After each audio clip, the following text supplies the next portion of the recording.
Bonjour à tous. Bienvenue sur votre chaîne, Front militaire et géopolitique. Aujourd'hui, nous plongeons dans les événements en cours en Ukraine. Les développements récents marquent un potentiel tournant dans le conflit en cours, notamment avec la fin de la trêve de Pâques déclarée par la Fédération de Russie. Le président Vladimir Poutine a annoncé la trêve, mais à sa conclusion, nous nous trouvons au milieu d'une activité intense sur le champ de bataille. Les mises à jour affluent, peignant un tableau vivant de la situation sur divers fronts, y compris Liman, Torex et Zaporizhia.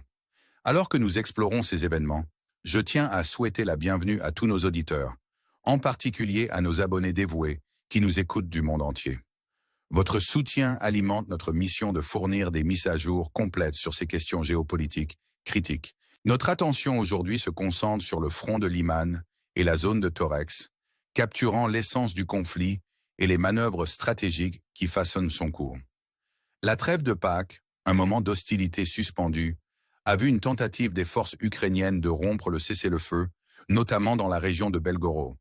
Les soldats ukrainiens, sous-estimant peut-être la vigilance de la Russie, ont franchi le territoire russe, ce qui a entraîné une réponse rapide et décisive. L'armée russe, toujours vigilante, a neutralisé ces incursions, un événement que nous avons couvert en détail lors de notre diffusion en direct. Pourtant, pour ceux qui l'ont manqué, nous revisitons ces moments cruciaux, montrant l'élimination de ces groupes intrus. L'incident de Belgorod souligne la tension et la fragilité du cessez-le-feu, rappelant la volatilité qui définit ce conflit. En tournant notre attention vers le front de Liman, les récentes victoires des forces russes annoncent des gains stratégiques. À Novo-Mikhailovka, les troupes russes ont capturé la localité, ouvrant la voie à de nouvelles avancées, notamment vers Boroba, une position clé près de la rivière Oskil. La capture de Novo-Mikhailovka représente une étape importante, facilitant les ambitions russes de fortifier les positions au nord d'Ission. Les médias, y compris Zealand Maps, corroborent ces développements, soulignant l'importance stratégique de ces gains territoriaux. La convergence de trois régions ukrainiennes, Louhansk, Donetsk et Kharkov, marque un point crucial dans le conflit. Parallèlement, à Torex, la situation reste dynamique. Les troupes russes continuent d'avancer, gagnant du terrain à Dilivka, au nord de Dachnai et Ojo. Les rapports indiquent que les forces russes ont sécurisé des zones importantes, y compris un chemin de fer stratégique. Cette avance est cruciale dans le contexte plus large de l'encerclement des positions ukrainiennes et de la coupure des lignes d'approvisionnement. L'utilisation de motos dans ces opérations démontre l'adaptabilité et l'innovation tactique des forces russes, surmontant les contraintes de ressources avec mobilité et surprise. Les troupes russes visent maintenant à consolider ces gains en utilisant le chemin de fer pour de nouvelles avancées. Dans le tableau stratégique plus large, les manœuvres de l'armée russe s'étendent sur divers fronts. À Sherbinivka, les rapports indiquent de nouvelles avancées russes confirmées par plusieurs sources, y compris le ministère de la Défense. Bien que la capture complète de Torex reste non confirmée, les forces russes continuent d'aller de l'avant, consolidant les gains sur le flanc sud de Konstantinovka. Les opérations en cours illustrent la fluidité de la situation, les troupes russes s'adaptant aux conditions évolutives du champ de bataille. Dans un autre développement significatif, les forces russes ont capturé Zhukabalka, obtenant un contrôle complet sur la localité. Ce succès renforce les positions russes sur le flanc sud de Konstantinovka, s'alignant sur des objectifs stratégiques plus larges. L'avancée à Zhukabalka, confirmée par divers médias, souligne le momentum persistant des opérations russes. De plus au nord, les forces russes continuent de progresser, maintenant la pression sur les positions ukrainiennes et élargissant le contrôle territorial. En déplaçant notre attention vers la région entre Kotlyarivka et Troïske, l'armée russe poursuit son avance méthodique. Kotlyarivka, une localité clé, se trouve sous une pression croissante, alors que les forces russes se positionnent stratégiquement. Ce développement marque le début d'un siège, un prélude à de nouvelles incursions dans Dnipropetrov. Le média Anatoly Radolf documente les avancées russes dans cette zone, signalant un effort concerté pour sécuriser des emplacements stratégiques. Au nord de Troïske, les forces russes ont également progressé, transformant des zones auparavant contestées en territoire sous contrôle russe. Ces avancées font partie d'une offensive plus large visant à étendre l'influence russe et à sécuriser des routes logistiques clés. Dans la région de Zaporizhia, des manœuvres stratégiques persistent, les forces russes visant la capture d'Orikiv, un carrefour logistique vital. La ville sert de centre d'approvisionnement crucial pour les opérations ukrainiennes dans le sud de Saporischia. Pour atteindre Orikhiv, les troupes russes poursuivent plusieurs approches, y compris des avancées depuis le sud-ouest et le sud-est. Les rapports récents mettent en évidence des progrès à Malatok-Mashka, une étape clé vers Orikhiv.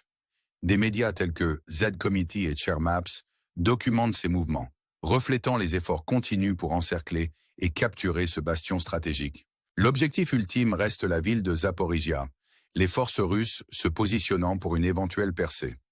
Pendant ce temps, dans la région de Kherson, le conflit prend une forme différente.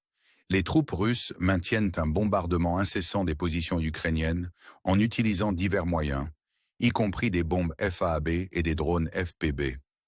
Malgré l'absence de changements territoriaux significatifs, les frappes d'artillerie continues soulignent l'intensité du conflit. Les forces russes restent vigilantes, surveillant les mouvements ukrainiens le long de la rive droite du Dnieper. La pression soutenue entrave les opérations ukrainiennes, maintenant un statu quo stratégique dans cette région contestée. Dans les parties méridionales du front, les opérations de déminage illustrent la préparation minutieuse des forces russes. En utilisant des équipements avancés, les troupes russes effectuent un déminage à distance, ouvrant la voie à de futures avancées. Les bombardements d'artillerie ciblent les fortifications ukrainiennes, érodant les positions défensives et adoucissant la résistance. La capture de zones à l'est et au sud-est de Badatyr illustre ces efforts, les troupes russes gagnant du terrain et fortifiant leur position. Ces opérations, bien qu'incrémentales, reflètent une stratégie plus large d'attrition, épuisant les défenses ukrainiennes et affirmant le contrôle sur des territoires clés. Alors que nous passons à la partie finale de notre rapport, il est essentiel de reconnaître la complexité et la nature multiforme de ce conflit. Chaque front présente des défis et des opportunités uniques, avec les deux camps s'adaptant aux dynamiques évolutives de la guerre. La situation reste fluide, avec de nouveaux développements émergeant quotidiennement. Alors que nous continuons à suivre ces événements, nous invitons nos spectateurs à s'engager avec notre contenu en fournissant des perspectives et des analyses sur ces questions critiques. Votre soutien et votre engagement sont inestimables, alors que nous nous efforçons de fournir une couverture complète de ce conflit en cours. Restez à l'écoute pour des mises à jour et des analyses supplémentaires, et merci de faire partie de notre communauté. En approfondissant les complexités de ce conflit, il est crucial de comprendre les implications plus larges de ces manœuvres militaires et des changements territoriaux. Les avancées stratégiques des forces russes ne concernent pas seulement la capture de territoires, mais aussi l'acquisition de leviers dans une guerre qui a des conséquences géopolitiques étendues. Chaque localité capturée ou contestée représente une pièce d'un puzzle plus vaste, influençant les lignes d'approvisionnement, le moral et les perceptions internationales. La pression persistante exercée par les troupes russes sur plusieurs fronts signale un effort concerté pour consolider le pouvoir et créer une profondeur stratégique, potentiellement modifiant l'équilibre des forces dans la région.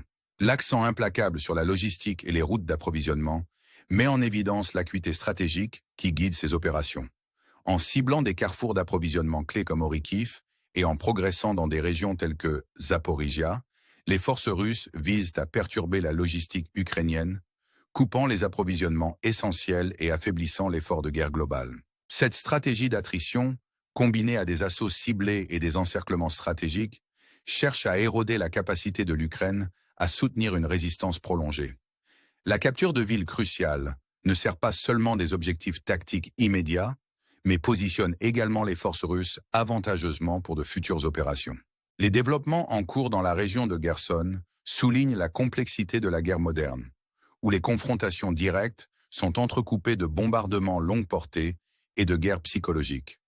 L'utilisation de technologies avancées, telles que les drones et les munitions de précision, illustre l'évolution des tactiques militaires, où la technologie joue un rôle central dans la détermination des résultats sur le champ de bataille. Cet avantage technologique, combiné à des stratégies militaires traditionnelles, crée une approche multiforme qui remet en question les mécanismes de défense conventionnels. Alors que ce conflit se déroule, la dimension humaine reste un aspect poignant du récit. L'impact sur les populations civiles, le déplacement des communautés et les défis humanitaires qui surgissent à la suite des opérations militaires sont des enjeux critiques qui nécessitent notre attention. Les histoires de ceux pris dans les tirs croisés, la résilience des communautés Et les efforts pour fournir une aide et un soutien mettent en lumière les implications sociales plus larges de cette guerre. C'est un rappel saisissant du coût humain des conflits, où les victoires stratégiques et les gains territoriaux sont souvent juxtaposés à une souffrance humaine profonde.